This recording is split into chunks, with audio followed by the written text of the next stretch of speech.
Hey Rave fam, I'm Olivia with Raver and I'm going to take you through a 15-minute exercise routine that is going to help realign your body, get those overworking muscles to relax, and those dysfunctional ones working again.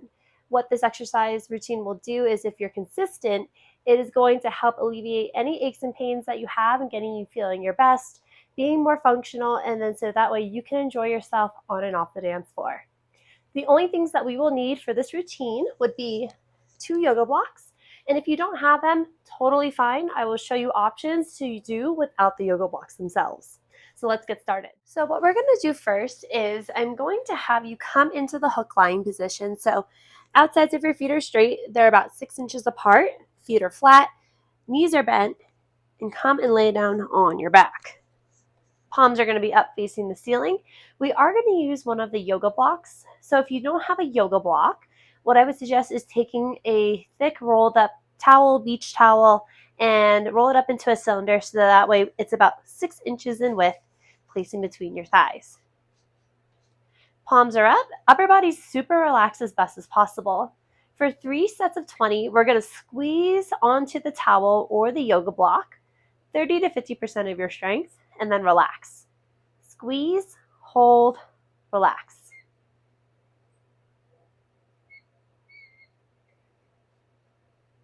While you're doing this, try to make sure that your upper body doesn't want to compensate or tighten up. We do really want to try to target our inner thighs and our hip flexor muscles. Another thing that may want to compensate is your low back or your abs. Both of those should try to be as physically relaxed as possible. In a perfect world, your low back would be nice and flat on the floor. But if it's doing something different than that, don't necessarily force it down to the floor. Just try to keep it as relaxed as you can.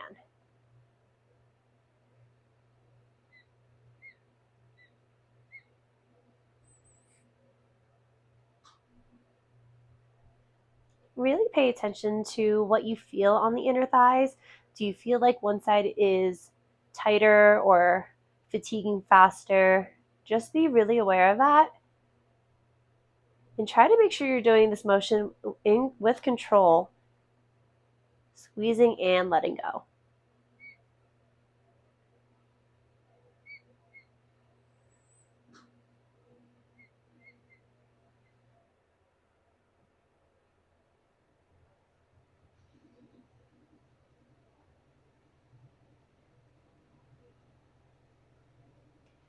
Within these 3 sets of 20, if you do need to take a break, definitely take a break.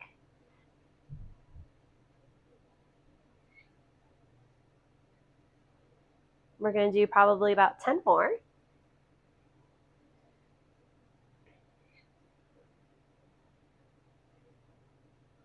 You really want to make sure you're getting a full contraction and a full relaxation of the muscles.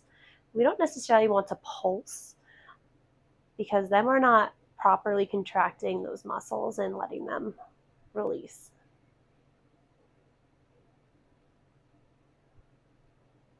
Okay.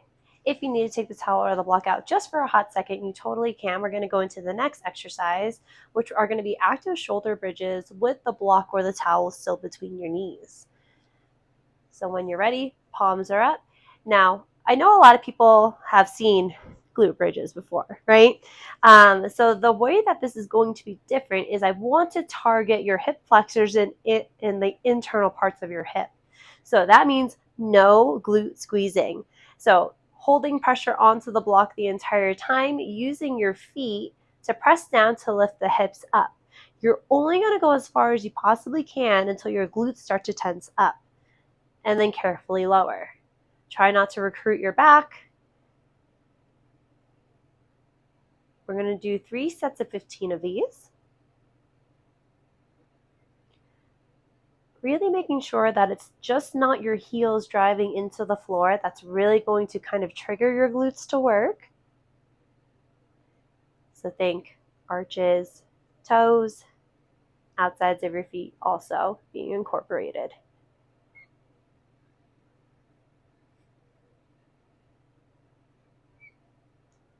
Make sure you lift and lower with control. I'm not necessarily concerned about the height of which you're raising your hips. Everything about postural therapy is about making sure you're isolating the perfect muscles in order, right, to get those dysfunctional muscles working again and to relax those overcompensating muscles, which in this exercise would be your glutes.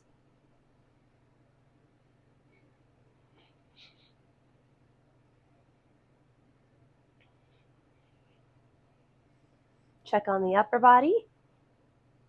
Make sure it's not tense. It's just kind of hanging out.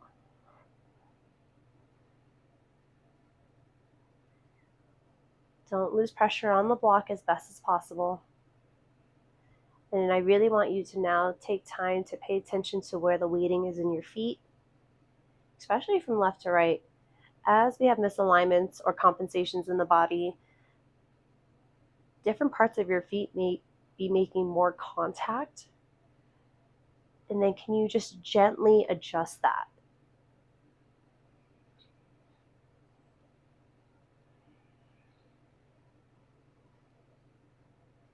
Couple more.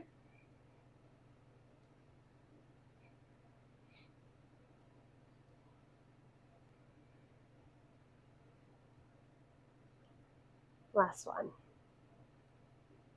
Beautiful. So your inner thighs might be a little toasty now, but that's okay. So easy transition next. You're going to keep your feet exactly as they are, and we're going to bring our hands out to a T, palms are down. You want to make sure you kind of create a 90-degree bend in the armpits there. You're going to take one ankle, and it doesn't matter which one because we're going to do both. You're going to take your ankle, cross it over your knee. You're going to gently press your ankle into your thigh the entire time and also press the knee away from you. What you're going to then do is we're going to do a spinal twist, and you're going to carefully drop the legs over so the bottom of your foot gets closer to the floor. The opposing shoulder by no means can come off of the floor though. So even if you're kind of just hanging out right here, totally fine. That shoulder on the opposite side needs to stay put. We're going to hold this for a minute. Your head is going to turn to the opposite side of your legs.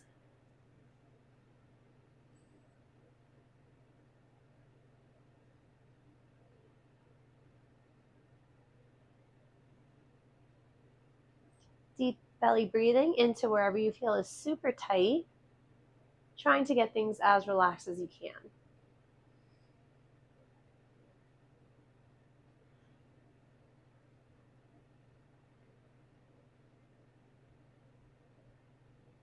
The uncrossed foot that was on the floor, you're basically just want to roll to the outside of that foot. So making sure that you're just kind of tilting over to the side and you're not going to move your grounded foot into the center line of your body before twisting.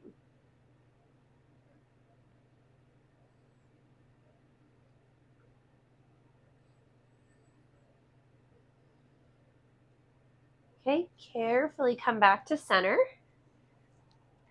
When you're placing your foot down, make sure that it is in line with your hip and it's not in the center line of your body. We're going to switch sides. Try not to hold your breath as you drop the leg over.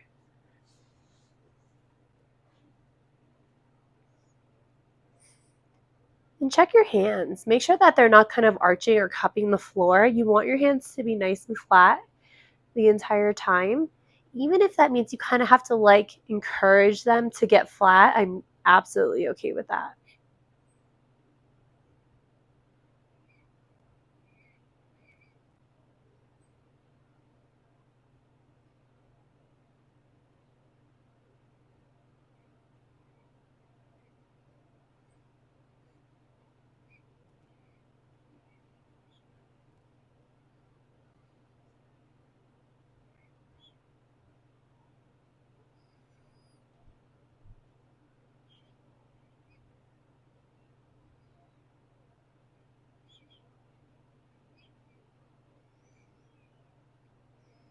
Perfect. Come on back to center. And what we're going to come and do next is come into a modified wall sit. This is not a wall sit. Don't make it a wall sit. This is what I tell my clients all the time is don't make it harder than you need to, pretty much. So you're going to need a wall for this, or a doorway or something flat, so that way we can bring our backs to the wall. What you're going to do from here is walk your feet out, and then making sure that the outsides of your feet are straight, toes point straight, of course, as well, and your feet, the inner parts of your feet are about 6 inches apart. What you're going to now do is slightly bend the knees, and we're looking for like 105 degrees in the hips and in the knees, so not full-blown 90 degrees like a wall sit. You're going to have your heels predominantly do most of the work for you by pressing down into the floor to flatten your low back into the wall. So I only care about your low back, so directly across from your belly button, that should be glued into the wall. If it's really hard for you to get your low back on the wall and you have to lean your upper body forward, I know that doesn't sound posturally correct, but I'm really trying to target your hips in this moment, so it's okay to lean forward if you need to. And we're going to hold this baby for 2 minutes.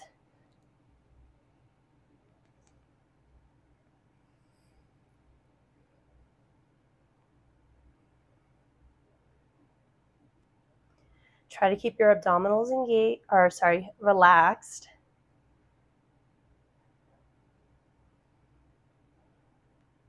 Making sure that your ankles, your knees, and your hips, like when I talk about hips, I think the front parts of your hips, like those little bony landmarks right there, they are in one straight line. And remember to keep more pressure in your heels. This should not by any means hurt your knees. If it does hurt your knees, I would walk your feet out a little bit further and make sure you're not putting a lot of weight in your toes, because then you're activating the front part of your body.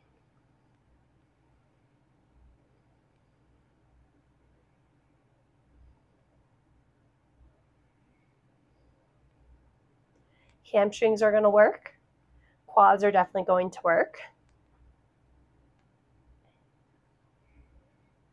That's 1 minute down, 1 minute to go. Like I said before, if you need a break, take a break. There's nothing wrong with that, and build your way up.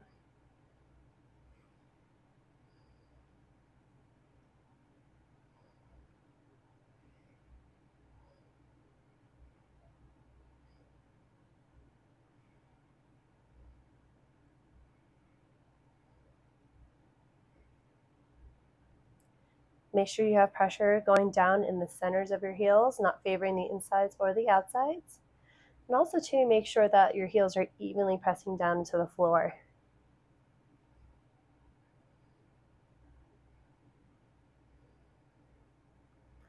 Deep belly breathing will help you relax your stomach muscles.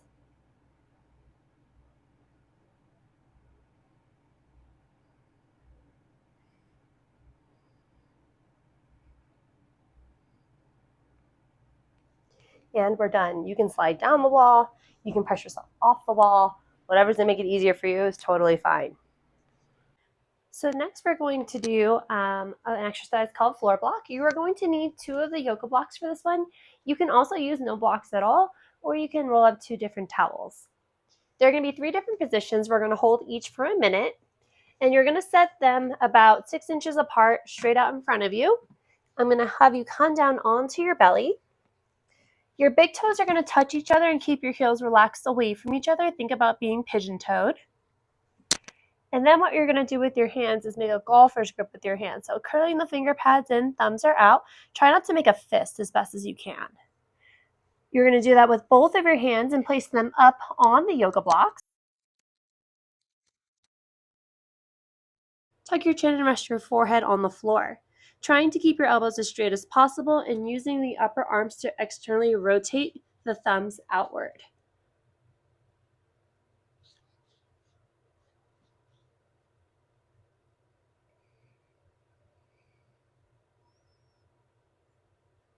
Try to make sure that your hips don't pop up off of the floor, and keep your lower body as physically relaxed as you possibly can.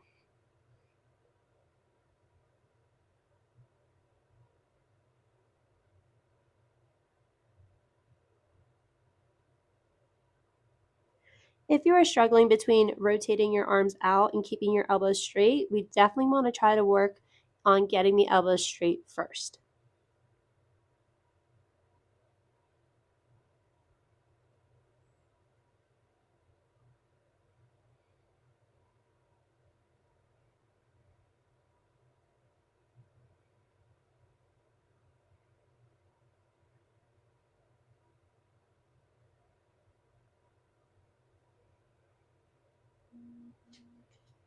All right. Next, we're going to go ahead and move the blocks out into a Y position, or your arms out to a Y position, thinking about 45 degrees, the Y like the YMCA. Same exact cues. Externally rotate those arms out, relax your lower body, chin is tucked.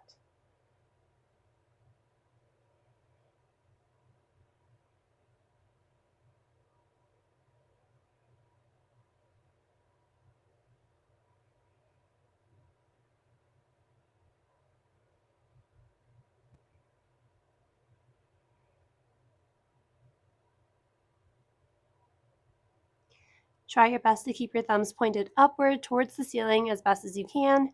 You don't want them to fold down towards your other fingers.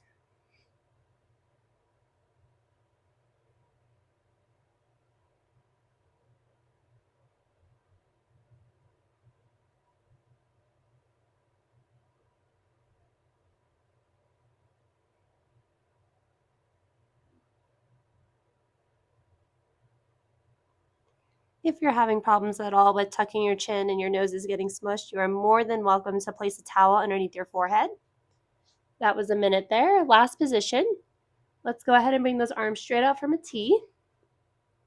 Now I know your shoulders are going to already feel like they're being pulled away from your ears, but still consciously rotate those arms externally to keep the activation in your shoulder blades.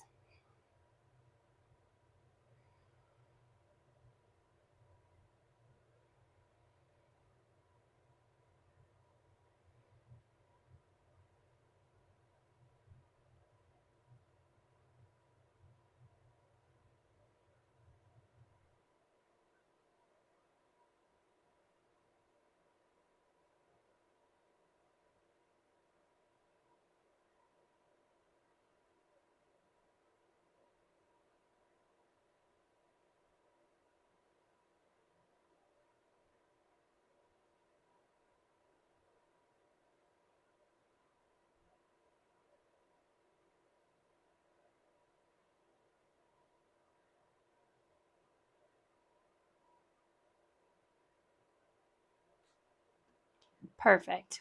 You can relax there.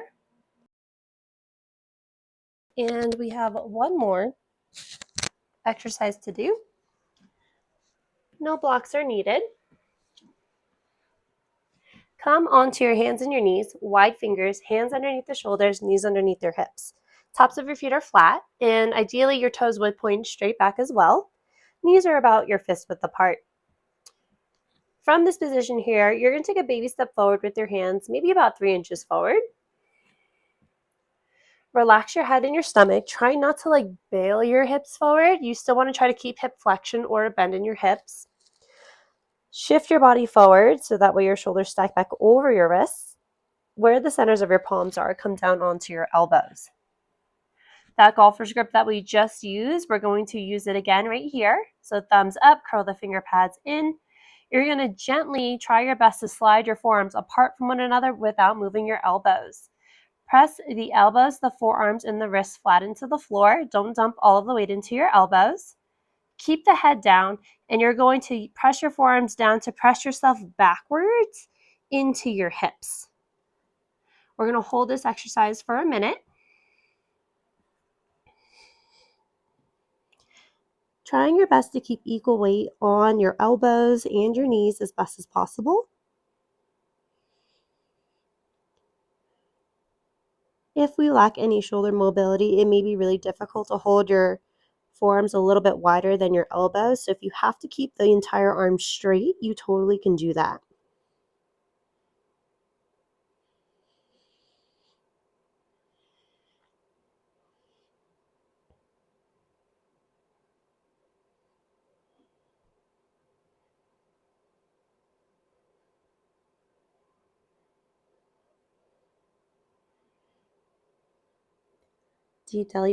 Deep belly breathing as best as possible. Check on those wrists, make sure they're pressing down. There's no gap underneath the wrist in the floor.